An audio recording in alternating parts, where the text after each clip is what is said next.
things to go over on the mount itself. This mounts on this vent on the left-hand side. There's 4 clips that are going to go underneath this lip.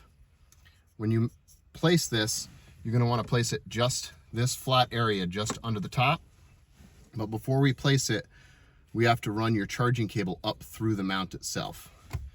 So take either your iPhone or USB-C cable, run it up through the bottom, then out through the front. Once the cable's in place, go ahead and mount it.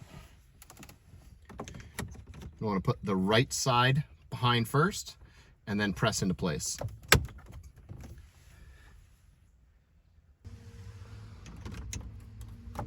Now to remove, press these 2 tabs on the right hand side at the same time, lift slightly, and then push to the right.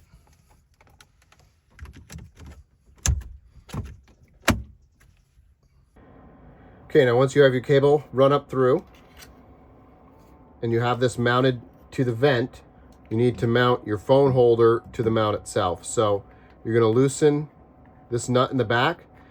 The easiest way with this one is to not remove it all the way, just most of the way. Press it over, press firmly until you hear it click. That way you know it's actually into the ball went into the socket. Then tighten the nut down. You don't have to go crazy, but you can if you want to, and it'll get really, really tight. Now, once you have this mounted, turn this adjustment screw, and that will adjust it to the size of your phone. It has a lip on the front so it won't fall out. And that's it. You'll just get in the car and drop it in, plug your phone in.